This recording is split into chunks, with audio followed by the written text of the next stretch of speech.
boa tarde a todos. Vamos tentar nesse vídeo fazer uma breve análise da Lei Complementar 4.744, que modificou o plano de carreira do Magistério de São João da Boa Vista.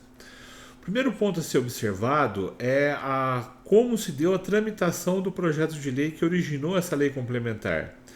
Uma simples consulta na Câmara se verifica que o que gerou a lei complementar foi o projeto de lei número 92, que tramitou em regime de urgência especial. O problema são os requisitos para tramitação nesse regime de urgência especial que não foram obedecidos pelo requerimento do prefeito municipal e pelo trâmite na própria Câmara de Vereadores. O artigo 148 do Regimento Interno da Câmara Municipal estabelece os requisitos para a tramitação de projetos de lei em regime de urgência especial.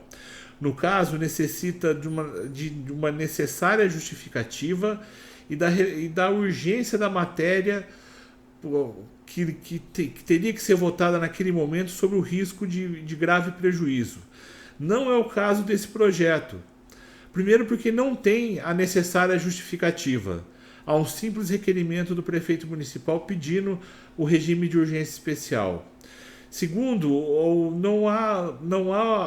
embora relevante, a matéria não era urgente. Deveria ter sido discutido com a categoria as mudanças que vieram, mas não foi feito. Então, a violação do regimento interno da Câmara Municipal configura a violação do devido processo legislativo, o que vai gerar a inconstitucionalidade da norma que foi produzida. Então, por esse simples motivo, já a lei aprovada já seria inconstitucional. Mas vamos entrar nos outros critérios, no conteúdo do projeto, para se ter uma ideia das irregularidades que eu encontrei. O primeiro é em relação ao artigo 3º, que dá nova redação ao artigo do plano de carreira, que fala dos cargos da carreira de magistério. O primeiro problema aí é relativo ao cargo de assistente de direção.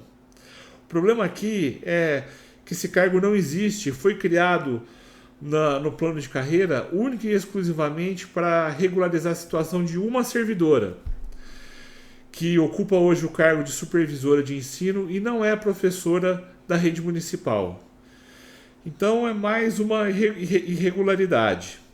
Com relação ao professor de ensino fundamental 2, que abrange os professores de educação física, educação especial, braille e libras, o problema aqui foi mantê-los na mesma hora-aula do ensino fundamental. Eles possuem uma jornada, um trabalho diferenciado, deveria também serem reconhecidos por isso, por uma hora-aula maior, justamente pela diferença do trabalho realizado. Terceiro ponto é em relação ao PAEB, o professor de apoio da educação básica. Como já disse anteriormente, o problema do PAEB está no fato de se ter importado mal e porcamente a definição do PAEB no Estado. O problema é que na Prefeitura Municipal os PAEBs não são professores de apoio. Eles realizam outras funções. Aliás, o edital de concurso dos PAEBs estabelece que eles são praticamente um faz-tudo na escola. Então não há função definida para o PAEB.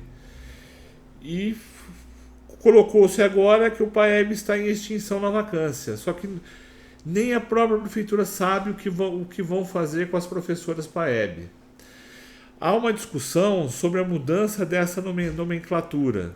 Seria possível, através de um processo judicial, se mudar a nomenclatura de PAEB, transformá-los, por exemplo, em professor de ensino fundamental ou professor substituto? Eu acredito que não, a princípio. Por quê? A mudança de nomenclatura depende de uma lei de iniciativa do prefeito municipal para se criar os cargos. há ainda também a questão da limitação orçamentária, que será sempre uma desculpa da administração para não se cumprir alguma coisa. A simples desculpa que não tem orçamento.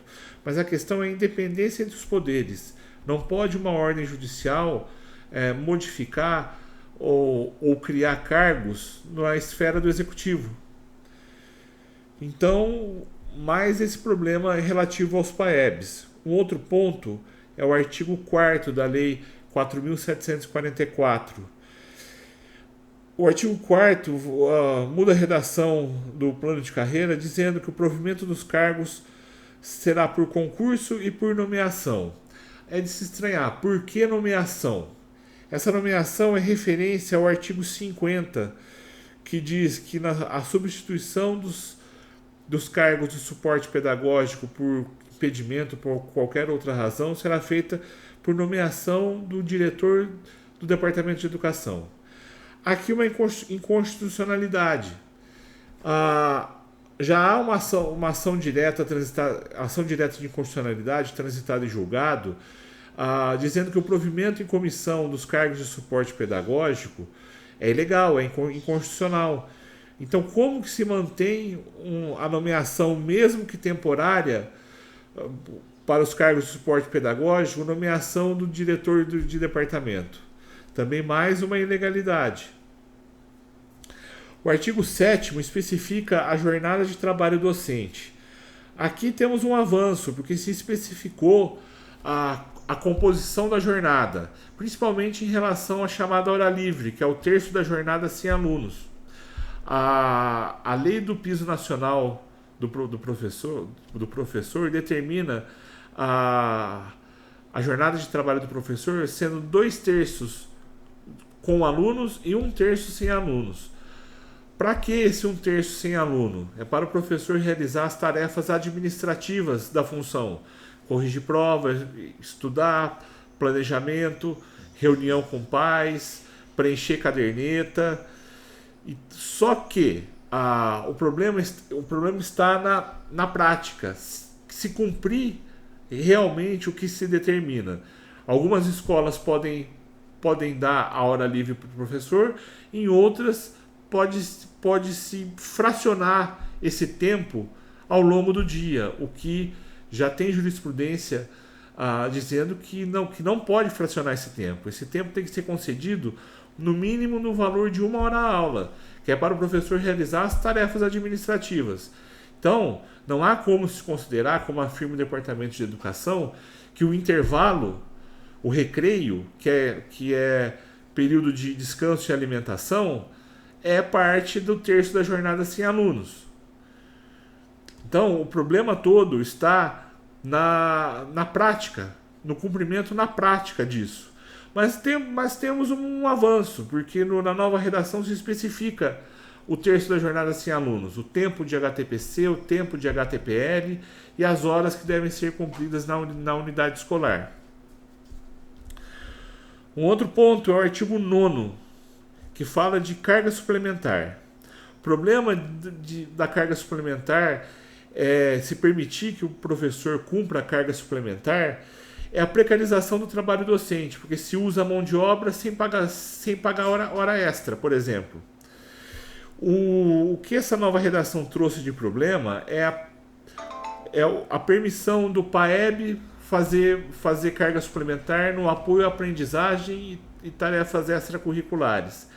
O problema é que o apoio à aprendizagem, o chamado reforço, sempre foi destinado para as professoras substitutas. Então, como não se tem função para o PAEB, agora se permite mais essa tarefa, o que vai trazer uma certa confusão, porque as professoras substitutas que faziam o reforço, e agora se permite também ao PAEB, em carga suplementar, realizar mais essa atividade. Mais um problema é relativo ao artigo 20, que se trata de remoção. Aqui, a principal questão é que se estabelece critérios diferentes para docentes e os cargos de suporte pedagógico, o que fere a isonomia da carreira, porque não há razão para se ter critérios diferentes para suporte pedagógico, ter um critério para suporte pedagógico e um outro critério para a remoção dos cargos docentes. com o agravante que os pontos de remoção definidos para os cargos de suporte pedagógico são absurdos, como se considerar tempo na esfera privada na função para se valer no serviço público. O ponto de tempo de serviço é maior para o cargo de suporte pedagógico do que é para o docente. Então falta um critério técnico que seja mais claro e objetivo. Um outro ponto também que fere a isonomia da carreira é considerar como ponto de classificação o que é requisito para a investidura no cargo. Isso é feito principalmente com relação aos cargos de suporte pedagógico. Há nessa lei um claro direcionamento para se beneficiar os atuais ocupantes das funções de suporte pedagógico que são comissionados e que serão substituídos por servidores efetivos em concurso próximo, para beneficiá-los, considerando o que é investidura no cargo não pode ser considerado como ponto de classificação. Isso é básico, mas infelizmente colocaram mais esse problema na nova lei. O último ponto, que é o assunto principal dessa lei, é o artigo 25, que cria os cargos efetivos para as funções de suporte pedagógico. Então serão criados em concurso próximo para substituição dos atuais servidores que estão providos em comissão.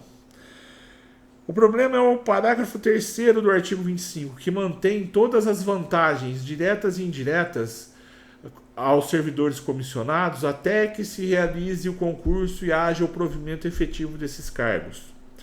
O problema é, como a já citada ação direta de inconstitucionalidade. A partir do momento que o cargo for julgado ilegal, inconstitucional, o servidor não pode ser beneficiado com vantagens diretas ou indiretas. O que seriam essas vantagens? A vantagem direta é o recebimento da gratificação por exercício de função comissionada. Então, o servidor comissionado está recebendo gratificação pelo exercício de função comissionada cujo provimento foi julgado inconstitucional. Não pode. A vantagem indireta é a concessão de pontos de classificação pelo exercício da função que já foi julgada inconstitucional. Então, como o exercício de uma função julgada inconstitucional, que deve ser considerada nula, gera benefícios diretos e indiretos para o servidor. Aqui é mais uma inconstitucionalidade. A administração municipal consegue, numa única lei, violar quase todos os princípios que regem a administração pública previstos no artigo 37 da Constituição Federal e no artigo 111 da Constituição do Estado de São Paulo. Então essas foram as falhas que eu encontrei nessa lei municipal. Espero ter ajudado os professores no entendimento de mais um problema que vai sobrar para eles.